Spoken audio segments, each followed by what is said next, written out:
Hello and welcome to Third Eye Thinkers. I'm your host, Michelle Welch. Hi, I'm your host, Megan Benanti. Thank you so much for joining us today. So here we are in Texas on a beautiful sunny day, but a very cold day. Yeah, well, it's really cold for us. It's like 42, 49, something like that. Very, very cold. I didn't wear a coat, so it's not that bad. I didn't either. Yeah. Born and raised in Texas. You were too, right? Born and raised. No, I was originally, I was born in D.C. and grew up in Maryland. That's right. Yeah, I moved here when I was 11, though. Okay. And my parents were Texan. Yeah. So, it's people make fun of me because I'll always post those little memes on, like, if there's one little drop of ice. Have you seen them? You know, Texans are like, oh my gosh. So that's kind of how it was this week. It was like, oh, there's a little bit of something on the road. It has to be frozen, and I'm not going to be able to drive. Oh yeah, I use any excuse to pull out a fur coat. Yeah. So well, you brought the fur coat. So. Oh, for the blood moon, I totally had the fur coat on. Oh my gosh, it was great. So we can talk about that for about 5 seconds. The blood moon was last night, and we were texting each other. Megan and I were while we were looking at the blood moon. Yeah, because I was like, is anyone as nerdy as I am? I'm like, me and my kids are like running out to check it out and stuff. And Lizzie was out there. My stepdaughter was out there with blanket. She, was filming it, talking to her friends, and I heard other people out in the neighborhood. it was really quite something to see, I think. It was. At first, I was like, is my vision going? Because I was seeing a lot of blurriness. But then, as it progressed, I really saw that red in there, and it was really cool. It's amazing. So not for another 4 years is my understanding. Oh, wow. So that's what got me to get up from my warm, cozy bed and go out in my socks outside and look at the blood moon. Yeah, it was really cool. And take a lot of crystals outside. So, we put water out in the blood moon to use for a lot. We put a bunch of distilled water to be infused with the energy of the blood moon. And then we took a lot of crystals out. So I had a lot in the basket for today for our topic. Perfect. Yes. And our topic today is how to select a crystal. Because this comes up both for Michelle at the store and even for me in my practice with my clients. They're like, well, how do I pick one? And so I was like, hey, how about we talk about this? So Right. So I feel like there are a lot of ways to pick crystals, and there's not a right or a wrong way. It depends a lot on what you're wanting to do with the crystal, what your budget sometimes comes into play. Oh, absolutely. Yeah. Some people are more collectors of certain kinds of crystals, and some people are wanting the crystals to use to work with them, maybe for crystal healing or just to be uplifting in a room. So a lot of it really comes down to, the first question you might want to ask is, well, what's the purpose of the crystal? And then once you get to that, most people who ask are probably not collectors, or they probably wouldn't be asking that question. They're probably past that. Right. So then it becomes, well, how are the different ways I could decide on which one I want? Is there a right or wrong way? And I personally would say no. I would start with color and which ones I think are the prettiest. I'd say that's the most common way that people choose. How did you first choose crystals? Well, I went in with the idea of I don't know what I need. And so I'm going to go for select a rainbow, a small amount of different colors that might help me balance my energy. And, just trusting my intuition that I would be drawn to whatever it was I needed. Because I really think that is true. If you're going shopping and you're on a budget and you need a black pair of pants or you need a pair of jeans, it's not likely you're going to go for a red sweater because you kind of know what you need. Now, those black pants can be many different styles.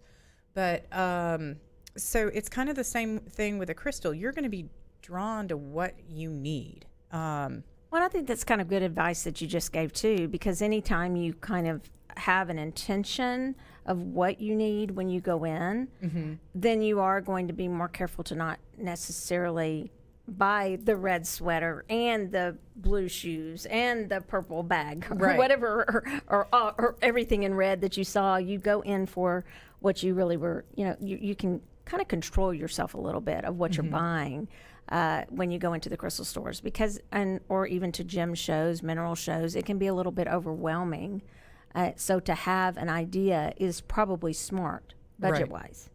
Oh, definitely. And I can easily go a little crazy on in a crystal store. It adds up quick. It does. I think that it depends on the crystals you're buying. I will say at Soultopia, we really get good prices on our crystals. So because we shop, so we go every year to Tucson. We know the people we're dealing with. So we get really good prices, and we try to pass those back along to our customers. But if you're buying, it's just like anything else, it adds up quickly. So that's why I would say, what you're in the mood for, what looks good. I will just say the reason I mentioned look first is because a lot of people don't know how to necessarily follow their intuition. They're not there yet. Now, they may just go, I'll use your example.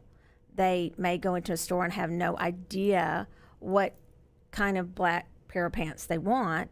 And so they're going to try them on. They're going to kind of, in a way, use their intuition. They're going to go with their gut, which one they think is the best for them. But with crystals, a lot of people will say to you, well, you want to go with the way it feels. And that's something that I've really been talking about lately, that not everybody can, even though every one of the crystals has a vibration, not everybody can feel it. That's true. They just can't. And so it almost, I've seen it happen in my store where somebody will be like, oh my gosh, this crystal. And the other person's sitting there going, I don't feel anything from the crystals. That doesn't mean the crystals don't work for you. It just means it's okay. You just may not feel the energy or the vibration of the crystals. I think the more people work with them, two things happen. The more they do, or the more they kind of get used to them. All right, just whatever. But as far as color, they resonate, with the chakras. Correct. So if you've got we have bags, and Megan, I'll let you open that one. Okay. It's a bag of just like all the chakra colors. Now there's actually 9 in there. I know it's a handful there, but there's 9 because we go from the Earth star up to the Soul star above your head. So there should be 9. And I picked these out myself in Tucson, and we made a bunch of bags of these. They're all very, very good crystals. I think that one may be, and I got lepidolite for the third eye, so it doesn't go exactly the Roy G. Biv, but for the chakras, you can do that whole Roy G. Biv that we've talked about before. Yep. Like the rainbow. But anyway, so you can get a chakra set. A lot of the chakra sets that they sell aren't great crystals, a lot of places, so I try to pick really nice ones. Oh, that's a good point. Yeah. So colors, will resonate. So if you think about it, if you think, okay, I want to calm down. I mean, what color might you go to? Blue. Right? If I want love. Well, and I think of calm. I also always think of rose quartz, because pale pinks are that nice soft color. Whites I also think of as being very calming, very and soothing. Peaceful. Yes. So and anything in your blue shades, particularly in your light blues, I tend to think of. I do too. I think of that connecting maybe with angelic realms too, and also the whites. And then when you're going, that'll get you quite a ways when you're going by color, I think. Yep. And then there's what you talked about, using your intuition and feeling the crystals. One thing I recommend, and I think, let's see, I have 2 blue kyanites here. The blue kyanite, and it's connected with angelic energy. But you might want to go wherever you're picking. It doesn't matter. If you're out digging for crystals in Arkansas, or you're, at wherever, a store, picking up crystals, you might want, people will tell you to hold it in your receiving hand, which is your non-dominant hand. That's a good way to go with it. But I suggest holding 2. One in each hand. To compare? Just to feel them and just to see, do I feel any difference? And then you might want to go and look and see which crystals you want. Now, the thing is that I will tell you this. Bigger is not always better. It depends on, we get asked that a lot, is bigger better? And it depends on what you want it for. Because if you're going to be carrying it around for you, you don't want like this huge boulder that you're carrying around in your bag or in your pocket. But if you want it, let's say, for the lobby of a hotel, clearly you're going to have a bigger crystal because the auric field goes out further. Well, and one of the interesting things, too, that you're looking at with crystals is that these are formed from the earth cooling and heating up. And so that chemical exchange is kind of always happening. So new crystals are always forming, which is why they're always finding new areas to mine from. And so, no matter what the size of that crystal is, it's carrying that part of the Earth's energy in it. And so, you're going to have that vibration, whether it's small or large. Now, crystals, you think about, well, a large diamond denotes wealth, and that is also something people are going for. So, now when it's all the rage to have a large chunk of crystal in your living room, and that's, to display that, you've got money, and also to help the energy of the room. But I think a lot of times that tends to be more of a side effect as opposed to look at this beautiful piece of the planet that I have to share with you in my room. So it's, don't feel like if you're getting something small that you're somehow shorting yourself energetically, because it's still going to have that same vibrational power. And we talk about that as communal power a lot of times. Right. So I agree with you. And I think that clearly a lot of people are going to choose a crystal on how is it going to work with me? I will mention that crystals always, whatever crystal it is, it has let's say it's a clear quartz. All clear quartz, there's silicon dioxide, they're all going to have the same internal structure. And so, and that crystal will have its same internal structure. So same thing. And even if you have a little bitty one versus a really big one, it's going to have the same internal structure. So again, I agree with you, Megan, that the size doesn't always matter. It's just how much of that room you're wanting to affect. But you could put more crystals in there too. Right. So you could also choose a crystal based on the shape. Like spheres are going to be radiate out evenly and to the whole room, whereas like a quartz cluster will go every direction that the point goes, which is great also for like a living room or your office or something like that. But if you get one with a point, like one point like this, well, that's going to direct energy in the way that you point the crystal. In fact, Megan took time to, with all my little crystals, everything we put out here, Megan took the time to make sure that everything was directed inward with the points, and that's really cool. So when you're thinking about your crystals, I think it's really good to know also what you want it to do with you, how you want to work with the crystal. And, don't be afraid to use books. So last week we had on Monty Farber and Amy Zerner, and they had their book Astrology for Wellness, which we have on the table here. And so that recommends crystals based on your astrological sign, which is kind of a fun way to go, because don't you want to balance out your elements in your sign? And then I had several other books that we put out, many of which Michelle carries at Soultopia. And, these are going to give you some ideas if you want to look by color. This book, Crystal, by Jenny Harding, it's all organized by color, whereas the Crystal Bible is going to be organized alphabetically. So it just gives you a variety of ways of looking at things and researching. Because once you do kind of get into crystals, you might start with one or two, but you're going to find you want a book and you like to reference things and learn more about it. And so it is kind of nice to have a couple things handy to look at. Right, I agree with you. And it's interesting what you said, Megan, because I find that I'm torn between a lot of books, because some will be by color, which will help you identify maybe what you have, or, and some will be by in alphabetical order. Some will be, the books are arranged in different ways. I always try to go to the index to see what they're going to tell me in the index. Like do they even have an index? And if it does, then great. And how good is it? How specific is it? Right. It's also, I didn't bring it with me, but one of my favorites is Philip Hermit. He's from the UK, and his book is, it's probably about the size of, and I love this book too, of Monty and Amy's Astrology for Wellness. It's incredible, but this touches on crystals. But that book by Philip Hermit, it's about this size, but you can also get a little pocket book. Oh, nice. And so when I meant to bring it, you guys, and I just don't have it. So I have a bunch of them, and when I'm looking for them, I can't find them.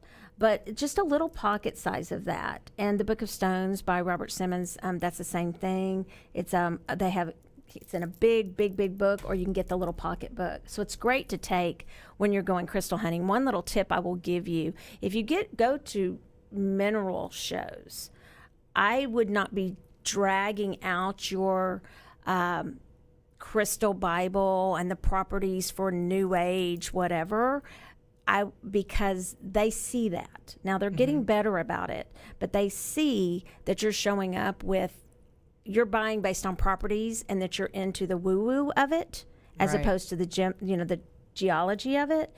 And it used to be that, and no offense to people, I just know this is a fact, they would jack the prices up. Yep. Based on, because here you are looking through it. Okay, I want a crystal for anxiety, and they see a sucker right there. They used to. Now we've become much more educated in this business. So, but I would just give you a little tip. That's why those little pocket ones are great, because you can kind of dig them out, do your little lookup, or online too. You can Google anything now online, and choose it that way too. Yeah. Yeah. And that's one thing you are going to find, that, crystals are going to vary in prices. And it is one of those things, sometimes the prices might be marked up based on the perfection of it, just like it is when you're shopping for a diamond. And there might be times, though, where they're marking it up because they think they can get away with it. Right. And so it's kind of up to you how bad do you want it? How bad does that crystal call to you? But, it's like, it's buying, Gucci or Prada shoes. If you're willing to pay the price, you're getting a specific quality with that, but you're also getting the label and the title. And if it's what you want, then you're willing to pay. Right. I will say I'm really not plugging it because it's pretty much always full, but in my Soultopia crystal healing certification classes, which I don't have one going on right now, we definitely go over a lot of how you can tell what you're getting, even in quartz crystals alone. There are so many different kinds. We don't always sort through those at our store, and you could be in the dollar bin and you could find a Dow crystal, you could find an Isis, you could find a phantom crystal, a rainbow, and there you have something that somebody else might sell for a whole bunch more, and you, just because you were diligent in looking through, you find a really good treasure, a little treasure, a little hidden treasure. I think that when you do, if you come into a store with a book, a list, or wherever you're going with a list of what you want. Let's say you wanted something to help you overcome some habits, maybe that you were, some bad habits, because there's good habits too, some habits that you were trying to get rid of in your life that weren't serving you. So you come in with a list. The one thing I'd be careful of is that some of the times the books are giving you super expensive crystals. All right. So I'll even show you with Judy. Do you mind? No, go ahead. So with the Crystal Bible, this is volume 1 by Judy Hall. Now, she is prolific. She has written so many books. If you resonate with her, that's great. This is kind of a really good one to have. Just know that just because you have the Crystal Bible, you don't need to run out and buy volume 2 and volume 3, or in her case, you don't need to buy volume 3 first, because it's not because it's updated, and you can look like in the table of, or actually at the very beginning, where they tell who the publisher is. If it's been rewritten, or if they've added to it. But by the time usually you're getting to volume 3, you're getting to the more rare crystals. Oh, interesting. Does that make sense? Yeah. Unless they're just updating the book a little bit to have a prettier cover or something like that. So you want to know what you're doing. So when several books, this one and her crystal prescription books, which are kind of more for your physical needs, by the time you get to volume 4 and 5, those are great, but you really could just go with volume 1. So don't feel like you have to get all of them, right? So that's just something I think is helpful when you're choosing crystals and even choosing the book, is to be aware of what price range they're putting in those books. Because I'll have people come in and they're like, I want so-and-so crystal. I'm like, okay, are you sure? Because this does it too, and it's, 1/100th of the price. Right. And that's, do feel free to talk to your sales associates. If you're in most stores, they're only going to hire people that are knowledgeable about crystals, and they're there to help you. And that's one of the, kind of the drawbacks if you're buying online.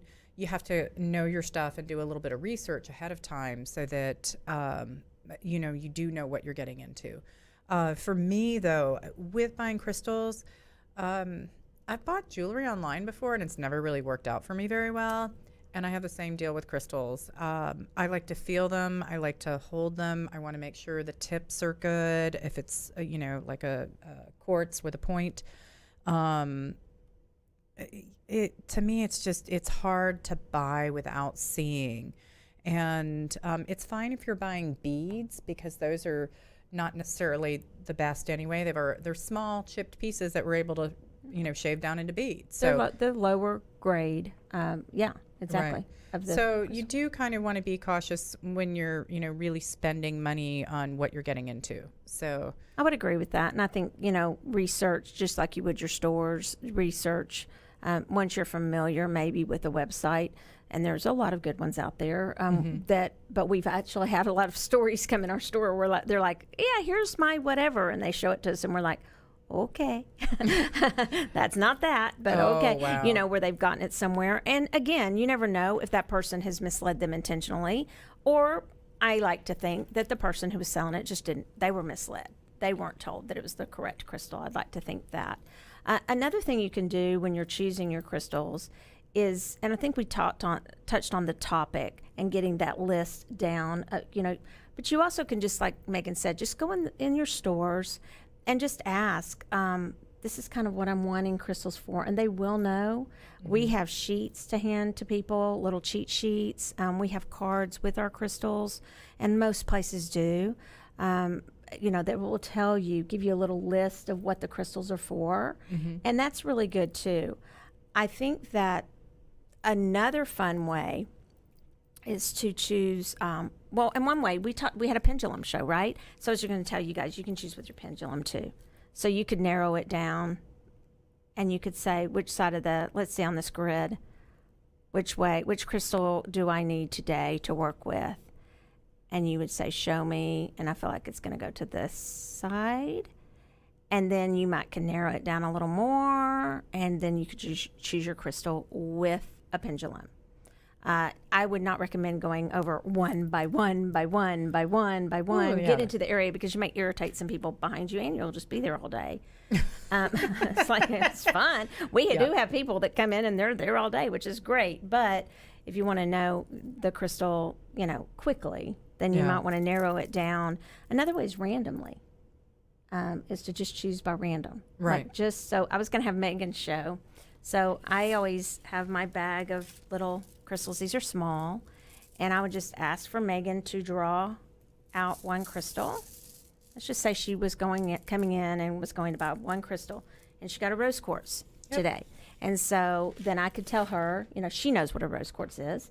But if she didn't, I could say, this is what the rose quartz is for. It's for unconditional love. It's love of self. It's love of others. It's actually a rose quartz, a quartz that you can rinse off and put straight down in your water. That one's kind of small to do because you don't want to choke on it. Right. And then you can put it in your bath and things like that. And so or you could look it up, but you could choose randomly or just go, you know what? I don't even want to know what it's supposed to be for. I just drew this randomly. I'm going to get this crystal for me today, and and so sometimes that drawing randomly is kind of fun. Yeah, absolutely. And just in a case like hers, where she's got these small ones in a bag, if I wanted a bigger one, I can go find the bigger version of this. Well, these are gifts, so there you go. Oh, thank you. That's why they're small, because I give them out every day. That's awesome. But yeah, so like a rose quartz. Here's a raw rose quartz. Mm-hmm.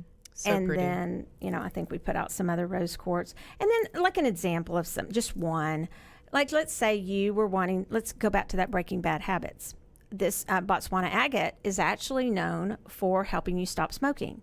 Now, if you've ever smoked, I don't really smoke, but I know that you might be going, yeah, right. Okay, well, it's in conjunction with other things, just like all crystals. They're not going to take the place of other things that you need in your life, such as maybe a doctor of your choice. Mm-hmm. If you have something, there's crystals for physical ailments, but it's not going to take the place of that. But it will just help you, and they've been used for centuries for back Egyptians. I mean, back in the Bible, the crystal's been used a lot.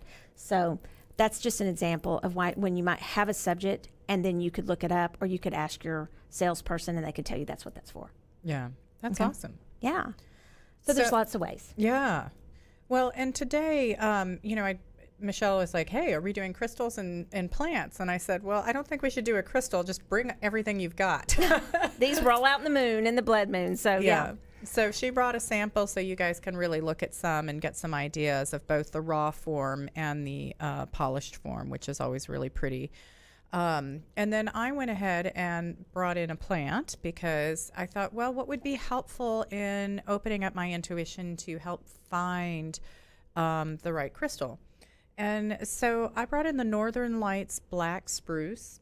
And this is a tree that grows up in Canada. It's very common up there.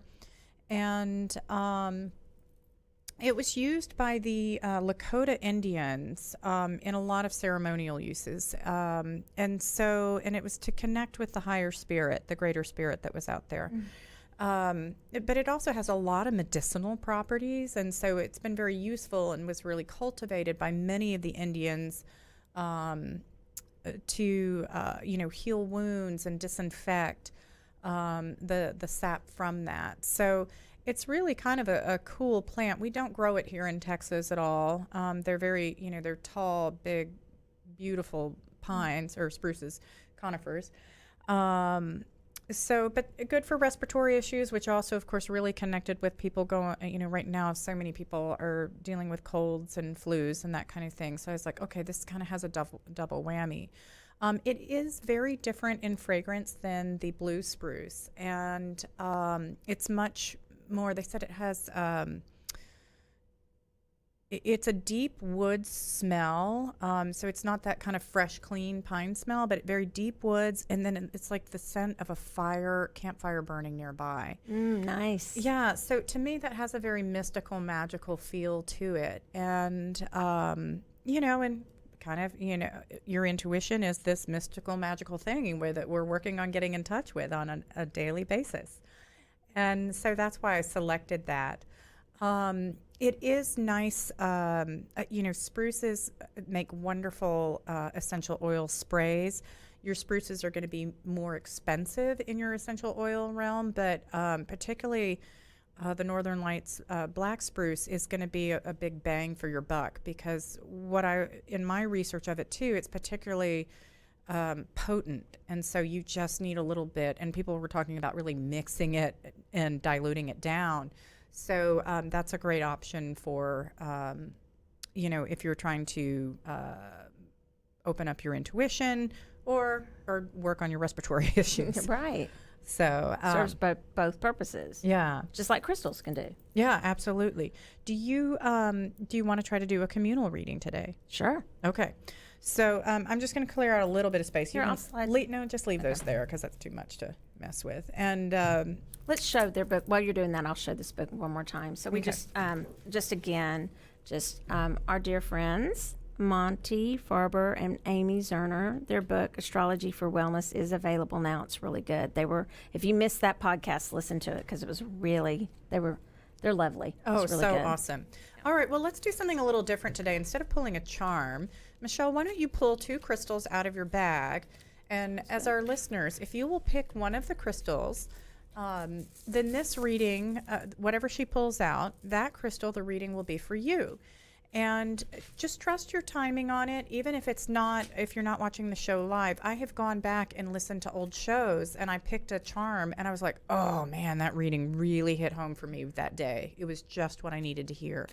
So, okay, so what crystals did you get there? We got a Green Aventurine and a Snowflake Obsidian, which is in the obsidian family. Okay, so let's do Snowflake Obsidian.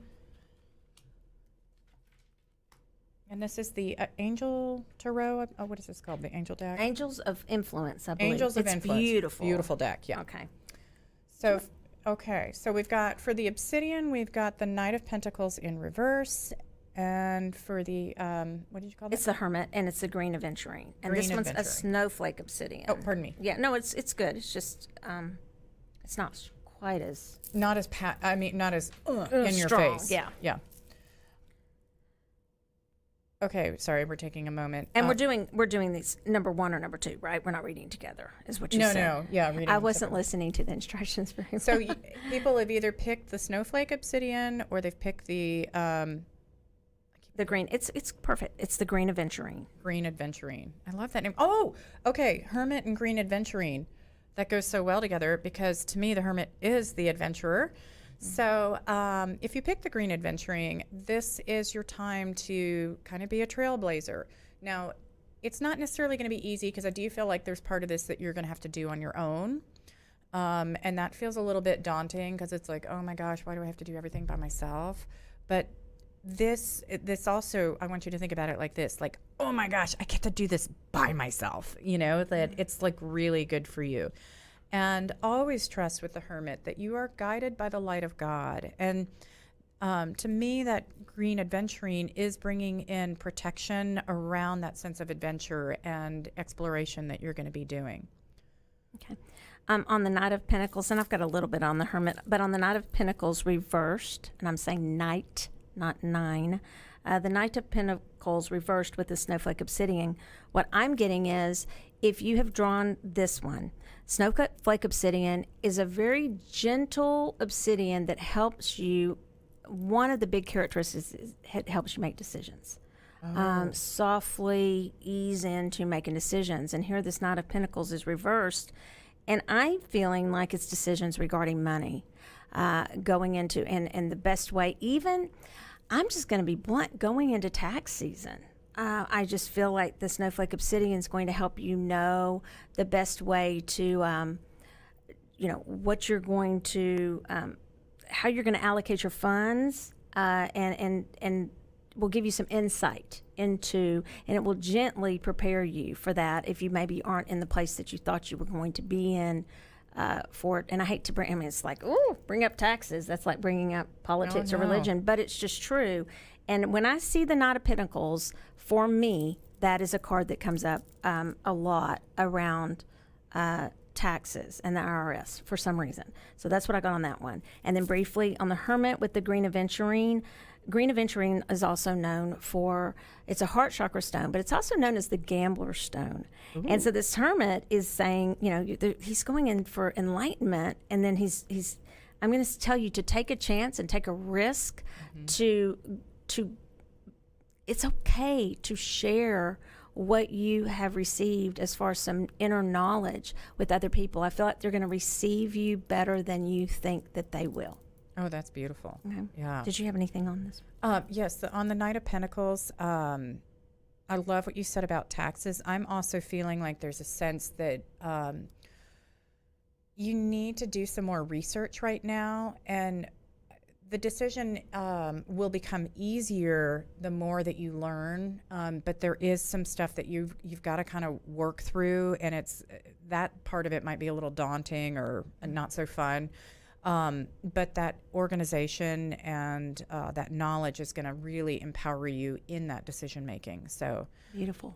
Because I agree. I don't think this is just exclusive to your taxes. It's everything. And I love how you tied in the book and the research of this. But these are beautiful cards, aren't they? Oh, so great. Just one more time, we'll tell them it's the Angels of Influence cards, which I know have been a really popular deck lately. Yeah, it's beautiful, and it has the gold on the sides of it too, which is really popular with the decks right now. But I love that we're bringing that back, the gold or the silver it's so edges. Rich. Yeah. So they're so expensive looking, aren't they? And that blue is just beautiful. But with your crystals, the last thing I'll say is just that do whatever you want with your crystals. Okay, don't feel like you have to go by a bunch of rules, except for toxicity and safety. But other than that, just enjoy them. Pay attention to them if you get them. And get sizes if you have little ones that they can't choke on. Oh, so totally. Put in the mouth, Always be smart about it. Yeah, right. I know that was just kind of random, but no, I was just looking. No, it's not. It's important. Yeah. So, well, guys, we really appreciate you listening in today. You've been listening to Third Eye Thinkers with Michelle and Megan. And if you enjoyed today's show, please remember to subscribe to us and also give us a 5-star review. And we want to give a special thanks to Matt Stoker, our producer, Real News Communications Network. And you guys have a great week. We'll see you next week.